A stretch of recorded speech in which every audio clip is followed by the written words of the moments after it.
สบายดีพี่น้องเบาดาตายแน่ๆเลยเป็นอะไรเนาะขั้วหมูกลางคืนเบาดาเลย กัดกันเนาะสันคอกได้นะโดนอยู่ถือมากัดนี่คอกใหญ่นะที่ว่าอีกเดือนหนึ่งสิปล่อยนะตะกี้น่ะอยู่ท้องโตแล้วโอ้ยมันกินอาหารบ่ดีว่ะมันปัดเอาไห้แล้วมิจะดุดถิ่มนะเดี๋ยวเอาเขามูให้มันกินอาหารเอาเข่าใหม่แล้วมันบ่ถือกันวะนี่แล้วบัดนี้เอามาเขามูบัดนี้เขาไปทางนี้กัดกันอยู่ครับพอกัดโคตรน้ำใช่เลยคือยาหนะแต่ก็เอากระโปงกระป๋องให้มันกระลิ่นกระโปงกระป๋องก็คิดว่ามันสิบ่กัดกันแล้วไปเลยย่างลงอันเป็นไรงัวเขาบัดนี้เสียงอีกเลยบ่เสียกี้ก้าไล่งัวเขาแล้วมันก็แล่นขึ้นมากระเพาะนี่ตายได้มันก็ยังมันก็หอบเลยแหละแต่ว่าเขาเก่าออกมาเขาก็ไม่ได้คิดว่ามันสิตายว่าเราออกมามันก็ย่างเฉยอยู่แต่ว่ามันหอบมันบดยุดหอบมาแล้วผัดหอบเขาอ่ะเศษโอ้มาหลายตัวลุมมันบ่แม่นมันกระบาดเบิดนั่นแหละหินห้อยบาดห้อยอันเขากัดนะเด็กมาผัดอ้าวโอ้ยจากโลมอนี่จากโลมอนี่68 โลเกือบ70เลยให้เบาดาวมาช่อยพี่น้องเลยซอยไปปุ๊กเจ๊สายแดก4 ทุ่มซอยกันว่ามันเด็กแล้วอันก็ได้บนเงินเช้าจังมาส่งก็ได้นี่แหละพี่น้องได้สิ้นเป็นสิ้นได้เท่าไรบ้านเห็ดนะเห็ด4,000โอ้เช้าพุหมูปกติเนี่ยมันสิตกอยู่เกือบ4 ล้าน4 ล้านประมาณเท่าไร4 ล้านก็ขันต่ำกว่า6,000 ปลายแล้วก็จะมาอ่อนนัวเขาลงคันว่าเอาเขากับบ่เป็นยังดิเป็นยังกับว่าเพิ่นกินอาหารบ่ดีนะและอีกอย่างกับมันกระโตบ่ใหญ่นะว่าเราเลยอยากให้มันไปกินอาหารน้ำหมูมันยากจะกินแล้วมันสิมันก็สิกินลายมันสิตุ้ยบ่ครับบ่เฮิงเอาก็จะได้ปล่อยออกเลยเนาะแม่นไปผัดโอ้ยว่าผิดบ่พันว่ามันสิตายยาเดี๋ยวเบาไก่มันพูดใหญ่เบาไก่บอกเว้ยไปซอยช่องเด้อพี่ไอ้เด้อเอาบ่ใจแล้วดาวโอเคแล้วไก่เอาเว้ยมันพูดใหญ่เว้ยไปซอยช่องเด้อแล้วบ่ว่าจะเมื่อกี้น่ะว่ามาแต่น้ำมงแล้วสิบ่แวะเจ้าจะว่าแซ่บว่าสิมาให้เลยเด้อเมื่อแบบเบาไก่แบบเอาซองแล้วก็ป้าติ๊กแน่พูด1เป็น3มันหลายเนาะแล้วก็ปลาว่าแน่พูด1สีดเป็นสีเนี่ยแล้วก็เงื่อนเจซ้ายแล้วก็แล้วก็เงื่อนสแคท1 9พูดได้ออกมาคืนนี่นะวันแน่มากพอดีบอกไก่พอยพูดง่ายง่ายคนเมาซองด้วยรอยซองแล้วแต่ว่ะบอกเราไม่ได้เสียมาให้ว่ะนั่นแหละได้ความรู้ความใจแล้วว่าเราอะไรซอยกันนั่นแหละให้มันเกิดอะไรให้นั่นได้มันเกิดอะไรอ้าวแบบคือนอนซิ่งนั่นน่ะนี่คือมืดเลยเนาะว่าเราทั้งกลางเวียงกลางเว้นกันเขากับสิโบตกใจดอกแม่นอันนี้มันผัดเป็นกลางคืนหรือบ่าเนี่ยยามมูนอนหรือบ่าเนี่ยใครสิมาซอยเจ้าแม่นบ่แม่นนั่นแหละดึกเลยจังคือผัดเนี่ยพี่น้องต้องหาผัดอยู่ไกลเนี่ยเนาะอยู่คนละหมู่บ้านวันนี้ก็เลยหาน้องแถวใกล้แล้วซอยแน่ว่ะบอกว่าซอยเขาเจ้าก็ยุ่มมา7-8 คนใช่อยู่ดอกแต่ว่าเขาบริไทยเขาคิดไม่พี่น้องก็มีอันแบบว่าคนเคยกินน้ำกันเนาะใกล้ๆนะเขาเจ้ากับบถิ่มก็ได้ซอยกันเขาเจ้าก็ซอยกันห้องเขากับบริญญาก็ซอยคนละทงบางคนก็2 คนต่อพูดนะว่าเราก็ตามมาแล้วบ้านเฮาเขาเจ้าก็บ่ค่อยมีเงินเนาะมันก็นั่นแหละบ้านนี้ย่ามเดี๋ยวพันเนี่ยอยู่เนื้อกินผัดลายแม่นมีเห็ดมีหยังออกตกหอยปูปลาเห็ดฮอนแล้วเฮ้อว่ะซอยคนละทงกัดกันว่าซั่นบักใหญ่กัดกันตายว่าซั่นอ้าวโอ้ยแกว่าค่อยบ่ได้คิดว่ามันสิตายได้บ่ล่ะแต่ก็ยังว่าเรื่องธรรมดาอยู่มันหมู่กัดกันมันก็บ่ถึงขั้นว่าแบบว่าบาดแห้งแล้วก็หมูตัวนักนี่คือมันหอบมันเมื่อยมันเศร้าอยู่อะไรเขาว่าเป็นไงสิเศร้านี่พอแล้วก็เอาเขาน้ำมูตัวกิ๊ดคือกันนั่นแหละตัวมูกัดหางนะมันก็เศร้าอยู่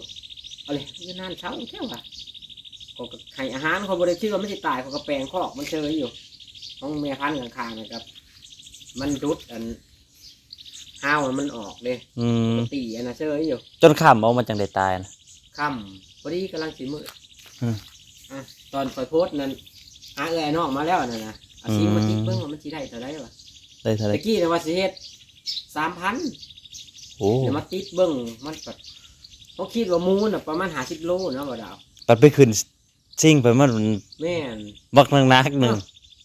เกือบ70 แสดงว่าซุ่มที่อันสิปล่อยออกนะ8 90เด้อซุ่มที่อยู่ในหมู่ใหญ่ ซุ่มใหญ่นะแม่ฮอดได้บ่ดาว ฮอด เพราะว่ามัน50 โลหมูนี่ไปขึ้นชิงบ่ว่า68 บ่ โธ่ หมูตัวนี้เป็นหมูที่แยกหมูไว้เนาะ อ่ะ มัน เลย บ่ค่อยกินอาหารปานใดดอก แม่นมันตัวบ่ใหญ่เอาเราเนี่ย ตัว เขา บ่ใหญ่ แยกไว้แล้วมันบ่มีตัวแย่งมุกกินอาหารเลยมื้อหางมันกระดุดเล่นเฮาใส่อันห้างอย่างนะดุดแล้วก็ความเทียม อืม ดุดแล้วก็ความเทียมก็เลยว่าเอ้ยสิเอาเขาน้ำมูแล้วก็มันสบายเฮาให้อาหาร แม่นมันก็อาศัยว่าสิให้กินกัน อ่า ยุ่มๆมาได้ไปเพราะว่า แม่งก็กัด เอาข้าวเขาเดียวหนึงบ่เพิ่งบ่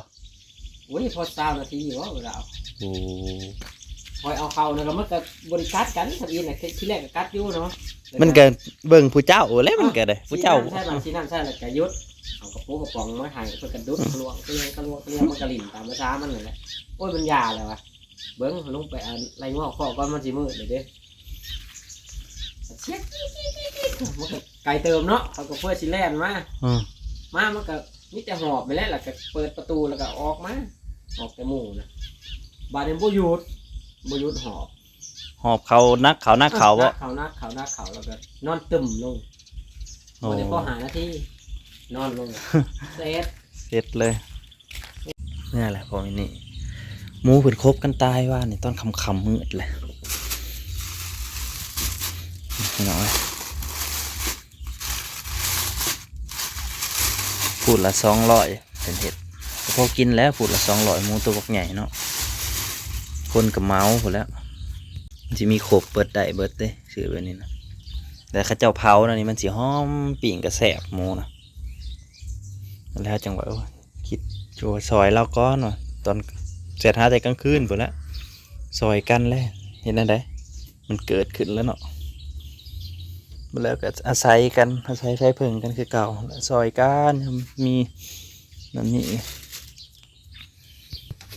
ปล่อยงัวกับพี่น้อยมื้อนี้ก็อยู่เพื่อน2 คนกับท่านว่าท่านมาหน่อยยังนอนอยู่ตอนนี้ยังเศร้าอยู่เลยบ่ทันตื่นดอกแม่เพิ่นก็ไปหาเฮ็ดมืดครึ้มขึ้นมาอีกเลยพี่น้อยไปปล่อยงัวก่อน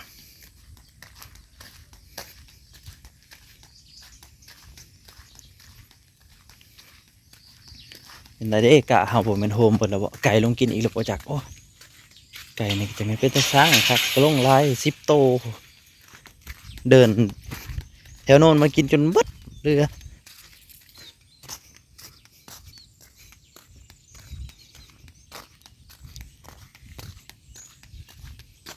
กะเขาก็เริ่มเคี้ยวแล้วแหละแต่ว่าแดดมันบ่ออกแล้วมันก็บ่ใหญ่กะมันสิลังอยู่พอแต่ถึกแดดมันสิเปลี่ยนเลยเพราะว่าพืชมันหมักแสงแดดอยู่แล้วเห็นไหนได้ไก่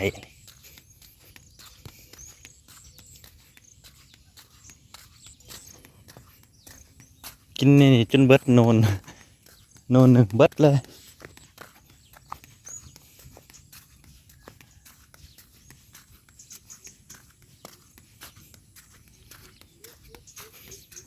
โน่นที่เราแม่หวานเนี่ย เกี่ยงแสะอ้อมโดยโฮมกันนะโฮมกันเบิดละฝนตกนะโฮมกันโอ้ยแต่ซุ่มน้ำนะใครแน่อยู่ว่ากวดคักกระแทได้พี่น้องเลยว่าแล้วก็ยังเป็นโนนเป็นหล่องอยู่กวดคักกระแท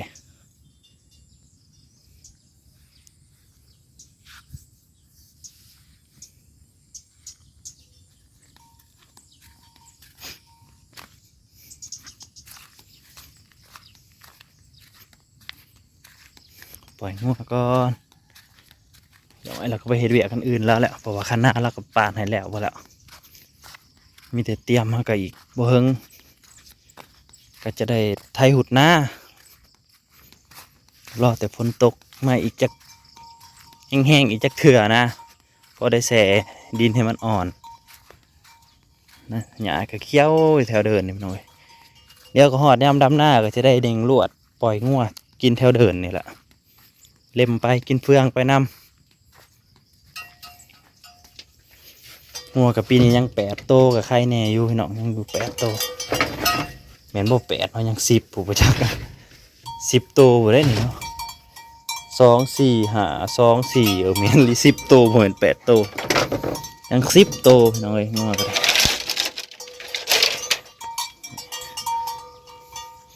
ลืมมาไฟอันนั้นมาให้ไฟอันกันยุงนะโอ้ยลืมคักลืมแน่เดี๋ยวมาขอยให้หยับใส่หม้อพี่น้องรอรุ่นน้องน้ำไปหาเห็ดสิได้บ่เห็ดปวกออกว่าซั่นจักสิออกบ่ออกแล้วหาเห็ดมานี่เป็นถิดแหละหามาเป็นถิดแล้วเห็ดนะยังบ่ทันได้อยู่โทษอะไร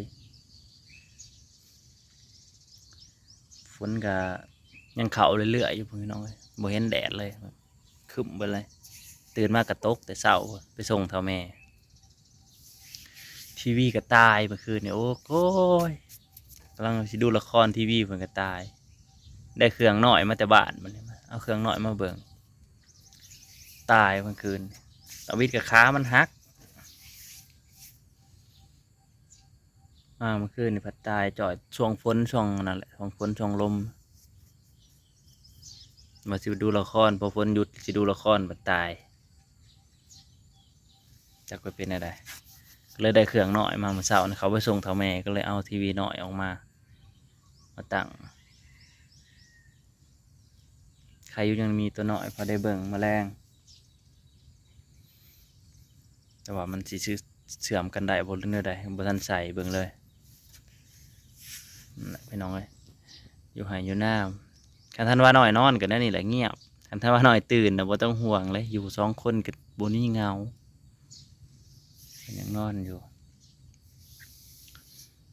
ขอบคุณพี่น้องหลายๆที่เข้ามารับชมเนาะนี่ก็ซื้อสินหมูซอยพอมินนี่ว่าเรื่องหมูก็มันเสี่ยงเลยบริเลี้ยงใส่กันแล้วเอามาเขากันแล้วมันกัดกันคือว่าก็ช่วงนี้ก็ยังตึงอยู่ราคาเป็นช่วงนี้ไพ่คล้ายเขาเลยราคาดีสมควรหัวหมูทั้งฝั่งไทยเป็นคายอะไรเนาะหมูอันกิโลเท่าไรฝั่งลาวก็80 กว่าบาทคนเด้อหมูเป็นโตนี่ซื้อออกจากฟาร์มแต่ว่าซื้ออยู่ตลาดที่ว่าเขาเจ้าคั่วเป็นสีเป็นเนื้อแล้วโลละ150หมูนะโลละ150 บาท150 160คุณบอกโมเมนต์150 170 180พูนเบิ่งเลย180 บาทหมูทั้งลาวเขาเนี่ยที่ว่าขายเป็นสินเป็นนะแต่ว่าขายเป็นโตออกจากฟาร์มแล้วโลละ80 กว่าบาทแต่คันมันตายคือบอกแล้วเขาก็ลุบไปอยู่พอมันนี่ลุบไปโตละหลายพันอยู่เลยถ้าเขาขายเป็นโตก็จะได้5-6,000 บาทอันนี้ก็อันนี้ได้แต่4,000พอกันใหม่เด้อพี่น้องพวกนั้นหลายที่ก็มาหับส้มเลี้ยงยังกระเสียงไปเบิดคือว่าเขาแหละเลี้ยงหมูนี่ก็แห่งคันบ่มีประสบการณ์เนี่ยก็แล้วเลย